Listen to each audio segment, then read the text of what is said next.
किस कमोडिटी से मुनाफे की मंडी की शुरुआत करनी चाहिए, सवाल मैं अपने दर्शकों से पूछना चाह रहा हूं। चांदी इसलिए क्योंकि चांदी में जिस तरह की तेजी है, आप देख सकते हैं कि करीब करीब 8,000 रुपए की तेजी, एक तूफानी रफ्तार। इस तरह की तेजी हमने शायद ही कभी देखी होगी। हमें तो याद नहीं कि हर दिन इस तरह के रिकॉर्ड बन रहे हैं, और इस साल चांदी में 128% की जोरदार तेजी आ चुकी है। तो कह सकते हैं एक जबरदस्त रफ्तार का दौर चल रहा है, लगातार एक के बाद एक नया हाई लग रहा है। लेकिन इसके बाद कितना रिस्क, क्योंकि किसी भी सिक्योरिटीज में, किसी भी स्टॉक, इक्विटी, कमोडिटीज में जितनी ज्यादा तेजी आती है उतनी ही ज्यादा रिस्क भी, उतनी ही तेजी से गिरने की भी संभावनाएं बनती है। ऐसे में क्या रिस्क अभी से शुरू हो गया है या अभी काफी रूम बचा हुआ है चांदी के ऊपर जाने का? तमाम सवालों के जवाब हम लेंगे। आज हमारे साथ दो मेहमान हैं जो आज आपकी मदद करने वाले हैं। दिनेश सोमानी है, प्रो इंटेली ट्रेड सर्विसेज के फाउंडर हैं, और केडिया फिनकॉर्प के फाउंडर नितिन केडिया, और साथ ही AIJGF के नेशनल सेक्रेटरी भी हैं नितिन केडिया जी।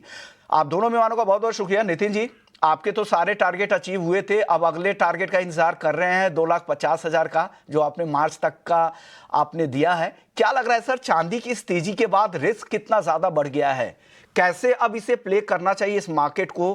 क्योंकि जिस तूफानी रफ्तार से चलता है, गैप अप ओपनिंग होती है हमारे यहाँ, तो इवनिंग सेशन में उस तरह की ट्रेडिंग भी नहीं होती है, और सारे जब भी बाजार खुलता है इस तरह के गैप अप या गैप डाउन हो जाता है। क्या लग रहा है चांदी में क्या होने वाला है सर, क्या पक रहा है चांदी के अंदर? विश्वमन जी, आज सुबह ना जब मैंने 6:30 बजे मतलब 7:30 बजे मैं उठा, तो देखा कि सिल्वर में ऑलरेडी जो है एक मूव आ चुका था 6:30 बजे। और जनरली मैं मतलब सबसे पहले एक दो भजन सुनता हूँ, पर आज यही गाना चल रहा था, गैरों पे करम अपनों पे सितम, है चांदी मेरे ये सितम न कर। तो वो बिल्कुल ऐसे ही चल रहा है कि गैप अप खुलता है और जो तेजी है वो हमें नहीं मिल पाती। कल रात को मैं सोशल मीडिया पे एक आर्टिकल लिखने की कोशिश कर रहा था, पर समहाउ वो पब्लिश नहीं हो पा रहा था टेक्निकल इश्यूज की वजह से। और वो आर्टिकल था कि 12 तारीख को कॉमेक्स में 8 मिलियन ऑन्सेस जो है वो रजिस्टर्ड कैटेगरी से निकल गए थे और एलिजिबल कैटेगरी में चले गए थे। देखिए, रजिस्टर्ड टू एलिजिबल कैटेगरी में इतनी बड़ी क्वांटिटी अगर निकल रही है, तो इसका मतलब ये है कि मेरे पास जो चांदी है, I am very bullish on the market. लेकिन मैं उसको अभी बेचना नहीं चाहता हूँ, और मैं नहीं चाहता कि जो रजिस्टर्ड कैटेगरी में वेयर हाउस एक्सपेंसेस होते हैं वो मुझे देने पड़े। इसलिए मैं उसको एलिजिबल कैटेगरी के अंदर शिफ्ट करके एक दूसरे वेयर हाउस के अंदर सिल्वर को रख देता हूँ। और जब भी इस तरह का कोई भी मूव हम कॉमेक्स में देखते हैं, तो इमीडिएटली हमें चाइना में इस तरह का मूव दिखाई दे जाता है, जहां पे हम देखते हैं कि एक्यूमुलेशन जो है बहुत तेजी से स्टार्ट हो जाता है। तो जैसे हमने पीछे करेंसी वॉर देखे थे, वैसे ही रेयर अर्थ मेटल्स का ये वॉर चल रहा है, और रेयर अर्थ मेटल्स में एक रेयर मेटल जो है वो सिल्वर भी शामिल हो गया है। तो जब भी कभी यूएस से इस तरह का कुछ होता है जहां पे एक मेगा क्वांटिटी जो है वो हिलती हुई दिखाई देती है, तो चाइना भी उसी तरीके से रिएक्ट करता है। विश्वमन जी, जहां तक रिस्क की बात है, तो देखिए $66 का टारगेट जो है स्पॉट लेवल पे 31 मार्च के पहले आपके चैनल पे दिया था, और आज वो टारगेट जो है वो आ भी गया है। लेकिन रिस्क कितना है यहाँ पे? रिस्क देखिए तब होता है जब फंडामेंटल से अलग चल के कोई तेजी चल रही हो। अब यहाँ पे क्या हो रहा है, यहाँ पे जो तेजी चल रही है this is backed by a physical, और ये काफी लंबे समय बाद मैं देख रहा हूँ। 2011 1980 उस समय भी बैक्ड बाय फिजिकल डिमांड जो है ये कैटेगरी नहीं थी। 1980 में ऐसा नहीं था कि 5 साल तक या 6 साल तक आपका स्ट्रक्चरल डेफिसिट चल रहा हो, या 2011 में भी ऐसा नहीं था कि आपका स्ट्रक्चरल डेफिसिट चल रहा हो। इनफैक्ट जो 2011 में तेजी हुई थी, that was more because of the quantitative easing जो चल रही थी उसकी वजह से हुई थी, और एक ये शिगुफा छोड़ा गया था कि इलेक्ट्रॉनिक इंडस्ट्री में अब डिमांड आ गई है। लेकिन यहाँ पे हम देखेंगे तो डिमांड जो है वो कंटिन्यूअस तेजी पे है।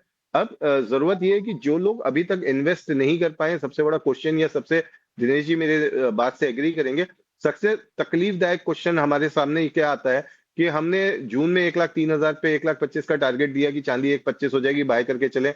1,25 पे लोग बोले कि अब हम थोड़ा सा करेक्शन आएगा तो वेट करेंगे। हमने 1,50 का टारगेट दिया धनतेरस के पहले, 30 सितंबर को हमने उसको रिवाइज करके 2 लाख दिया। तो लगभग 1 लाख रुपए की तेजी, यानी करंट भाव पे 50% की तेजी हमने पिछले 6 महीने में कैप्चर की हुई है विश्वमन जी। अब उसके बाद भी आज सवाल आ रहे हैं कि सर अभी तक हम चांदी में पार्टिसिपेट नहीं कर पाए तो क्या? तो देखिए, फोमो में जाने की जरूरत नहीं है, कैरी होने की इस मूवमेंट में जरूरत नहीं है। अब जरूरत है आपको थोड़ा समझदारी से एसआईपी के माध्यम से आप इन्वेस्ट करें सिल्वर के अंदर।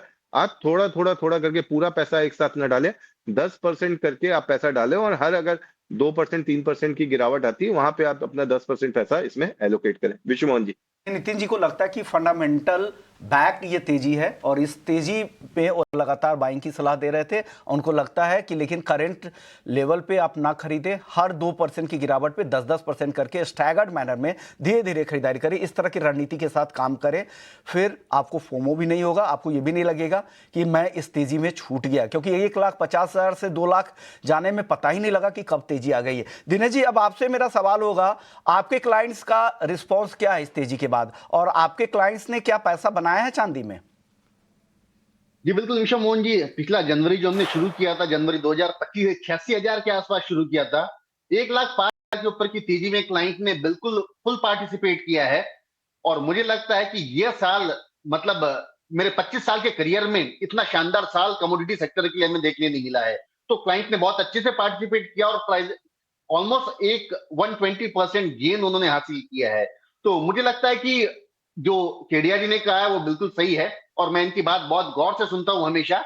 ये टारगेट देते हैं लेकिन टारगेट बड़े कॉन्फिडेंस के साथ देते हैं। जैसे इन्होंने कहा था कि 2 लाख दिसंबर से पहले निश्चित पार होगा और 2.5 लाख मार्च तक के आएगा, तो मुझे प्रोबेबली इनके बात से मैं पूरा सहमत हूं। $78 के टारगेट मुझे लगता है जिस हिसाब से ये मूवमेंट आ रहा है, डेली $2 से $2.5 की मूवमेंट, मुझे लगता है कि मार्च से पहले ही शायद ये 2,50,000 का टारगेट आ जाएगा। ओके।